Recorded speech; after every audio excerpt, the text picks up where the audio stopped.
Kingdom से बोल रही हूँ। जी फरमाइए। जी मेरे क्या नाम है आपका? कौसर परवीन। जी फरमाइए कौसर परवीन बहन। जी मेरी एडी में 3 महीने हो गए, बहुत सख्त तकलीफ है, तो मुझसे ना चला भी नहीं जाता, तो बहुत मेरा पाँव भी सूज गया सारा ना, सूजन आ गई है सारी, तो पता नहीं चलता। फिर रात को मैं थोड़ा सा हल्दी वाला दूध ना पी रही हूँ, तो थोड़ा सा कलौंजी का तेल भी, उसकी भी मालिश कर रही हूँ, लेकिन कुछ फर्क नहीं पड़ रहा है।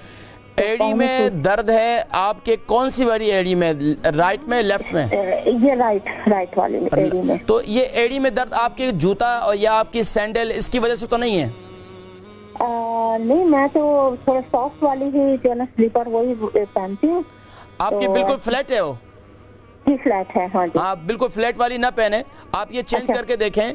आप जो है देखिए, सिर्फ एड़ी में दर्द है ना, तो ये कोई ख़ास इस किस्म का नहीं है, ये ख़ास तौर पर जूते की वजह से, क्योंकि फ्लैट जूते पहनने की वजह से ये दर्द हो जाता है। तो आप इस तरह करें कि अपने जो पाँव जो जूते हैं ना या स्लीपर जो भी पहनती हैं, इतनी हो कि वो पीछे से यानी कि उठी हुई हो और आगे अच्छा। से यानी कि नॉर्मल, इतनी भी उठी हुई ना हो जैसे सैंडल नुमा होती हैं, यानी कि थोड़ी जैसे 1-1.5 इंच की कोई हील हो जाए ऐसे। जी जी जी जी। अच्छा, और उसमें अच्छा। उसमें जो है पितावा जो है वो नरम होना चाहिए।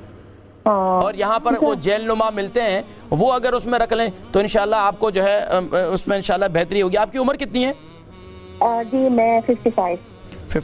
एक तो एड़ी में तकलीफ, ख़ास तौर पर हमारी बच्चियाँ जो भी हैं, एड़ी में दर्द, पिंडलियों में दर्द, इसकी अक्सर वजूहात जो है वो ये होती हैं कि आपके ये सैंडल है या आपके स्लीपर हैं वो आपके ठीक नहीं है, उसको तब्दील करें तो इंशाल्लाह उससे काफ़ी फ़र्क होता है। लेकिन फिर भी दर्द रहता है तो जैतून के तेल, ऑर्गेनिक जैतून का तेल, उसका मसाज करें, और फिर भी आराम ना हो तो उसके हम वज़न जो है कलौंजी का तेल भी उसके साथ हम वज़न ले लें, दोनों को मिला लें और दोनों को नीम गर्म करके जिस्म के जिस हिस्से में एड़ी में दर्द है तो वहाँ पर जो है क्या नाम है जैतून के तेल के अच्छी तरह मसाज करें और उस पर कपड़ा लपेट कर फिर रात को सो जाएं, सुबह उठेंगे इंशाल्लाह आपके जो है दर्द जो इंशाल्लाह ख़त्म हो जाएगा इंशाल्लाह।